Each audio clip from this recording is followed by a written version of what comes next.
Olá você, seja muito bem-vindo a mais um comentário da lição. Terça-feira, meu povo, tem como tema a Casa do Tesouro Restaurada. Mas, antes disso, meu nome é Ismael e eu sou seu anfitrião da lição dos jovens, então pegue a sua lição, pegue a sua Bíblia e me acompanhe neste comentário porque essa lição tá muito top. Como eu estava dizendo, terça-feira tem como tema a Casa do Tesouro Restaurada.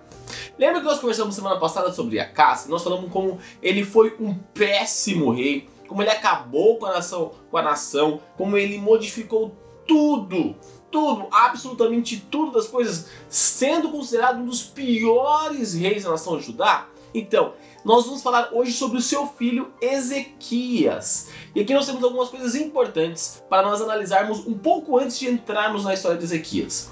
Acás foi usado pelo inimigo, porque o inimigo tem total ciência que a partir do momento que ele começa a influenciar nesta fidelidade, nesse relacionamento entre o povo e a igreja, entre essa fidelidade que nós devemos ter para com a igreja e para com Deus, automaticamente nós vamos prejudicar aqueles que dependem da obra. Então, quando Acás foi utilizado pelo inimigo, ele acabou fazendo com que os levitas não tivessem condições de se sustentar. Afinal de contas, a tribo de Levi não tinha nenhuma terra. Eles viviam única e exclusivamente da obra missionária, de serem sacerdotes de Deus. Então aqui é um ponto importante para analisarmos. A partir do momento que nós começamos a perder a nossa fidelidade, automaticamente a obra fica comprometida. A apostasia está a um passo de acontecer. Então é importante nós olharmos e analisarmos em qual situação nós estamos. E é dentro deste contexto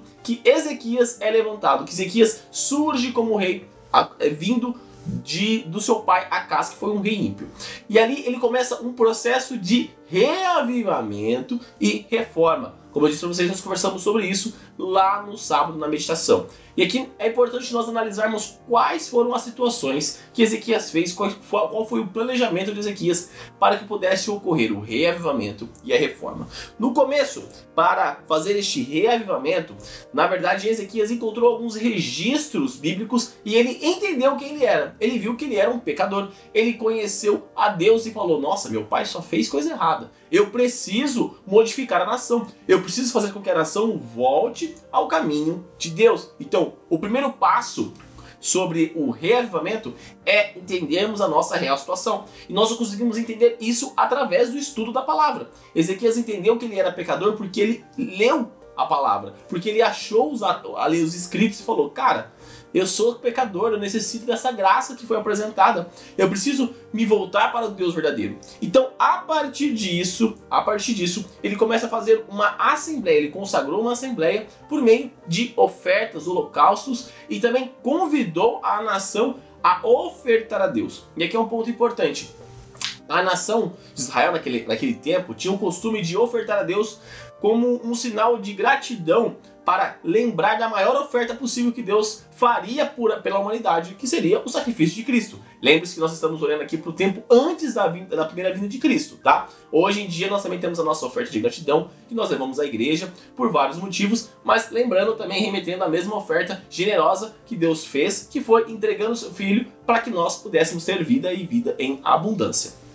Então, após este reavivamento da nação de Israel, Ezequias não poderia parar nisso aí. Por quê? Reavivamento sem reforma não ocorre. Se eu entendo quem eu sou, se eu entendo que eu preciso modificar, essa mudança ela precisa ocorrer. Se eu entendo que eu sou pecador, eu preciso fazer algo para que eu consiga sair um pouco dessa condição pecaminosa, que é a reforma, é esta mudança de vida que começa a ocorrer. Então, a mudança de vida, o que Ezequias fez? Ele obrigou, de uma certa forma, ele convidou e convocou a nação para que eles voltassem a se focar em Deus. Ele ordenou, como é dito lá no verso 4, ele ordena que a nação de Israel, aqueles que moravam em Jerusalém, contribuísse com a sua parte que eles estavam devendo para os levitas, ou seja, que eles pagassem aquilo que deveria ser certo, aquela dívida que estava pendente, né? Então que eles pudessem devolver o dízimo, para quê? Para parar de roubar de Deus e também para que a obra pudesse continuar. Por quê? Se o sacerdote não é sustentado, não tem como a obra continuar. Se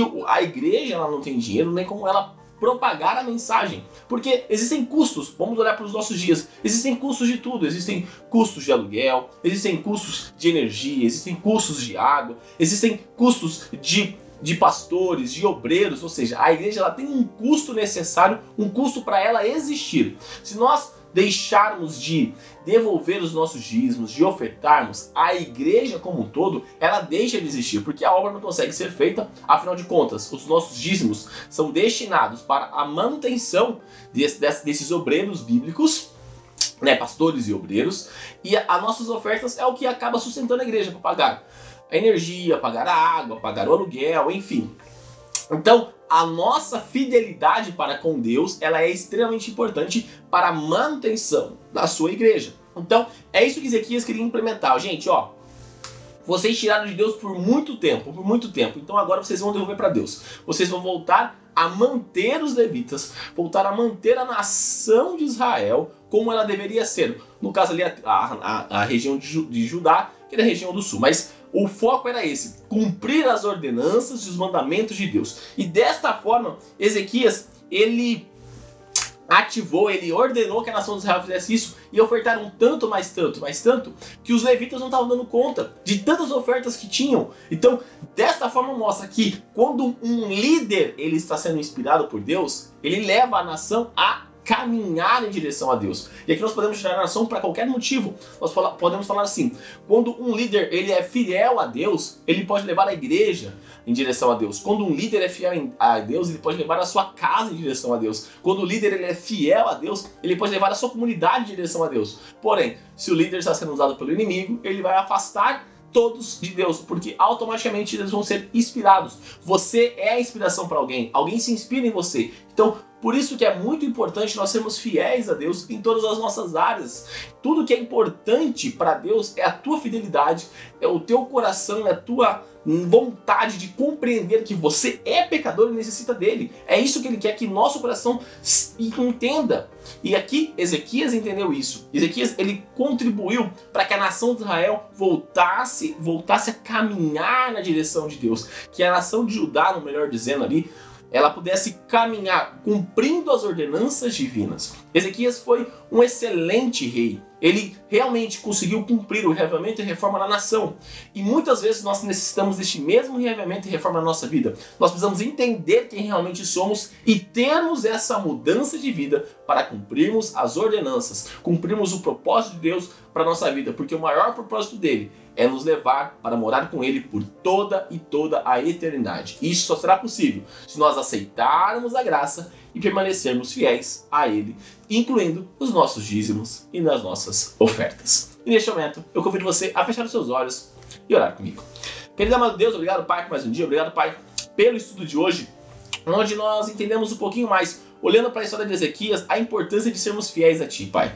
Peço que o Senhor continue trabalhando em nós, Pai, derramando sabedoria sobre nós, sobre a nossa mente, modificando o nosso coração, Pai, para que possamos passar por este real reavivamento e reforma, Pai. Afinal de contas, nós somos pecadores, nós somos falhos e nós necessitamos compreender isso, Pai, e viver de acordo com a Tua vontade, de acordo com o Teu querer. Afinal de contas, o Senhor é o Criador de tudo e nós só somos meras criaturas, Pai. Que o Senhor nos ajude a sermos fiéis nos nossos giros e nas nossas ofertas, porque nós entendemos que desta forma a obra ela continua. Afinal de contas, a obra tem os seus custos, Pai. Mas o mais importante é que tudo isso te pertence e dessa forma nós estamos sendo fiéis a Ti, Pai. Que possamos passar por esse processo de santificação que nos vai purificando, nos moldando, nos modificando para passarmos a eternidade ao Teu lado, Pai. Afinal de contas, aqui desta terra, nós só levaremos o nosso caráter para viver a eternidade ao Teu lado, Pai. E tudo isso eu te peço e te agradeço em nome do Seu Filho Jesus. Amém. Galerinha, não se esqueça de se inscrever aqui no canal para você dar aquela força e também para você mostrar para o YouTube que o canal é interessante, o canal é de qualidade. Então se inscreve no canal e ativa o sininho para você não perder as notificações. Lembrando que os vídeos da lição saem de domingo a sexta-feira, pontualmente às 5 horas da manhã, exceto agora nesse acampamento de carnaval. Mas a partir de amanhã, 5 horas da manhã, e também aos sábados eu trago meditação para você, mais ou menos ali no horário do pôr do sol. Também deixa seu like nesse vídeo para ajudar o algoritmo do YouTube a recomendar esse vídeo, esse canal para mais pessoas. Então a mensagem de Deus vai alcançar mais corações. E também compartilhe esse vídeo, coloque nas suas redes sociais, Facebook, Instagram, WhatsApp, Telegram, enfim, a forma que você acha melhor de levar a mensagem de Deus a mais pessoas. E também clica aqui, ó, nessa playlist da Lição dos Jovens e nessa outra playlist da meditação que eu trago aos sábados para vocês. Então é isso, galera. Um forte abraço a todos e até mais!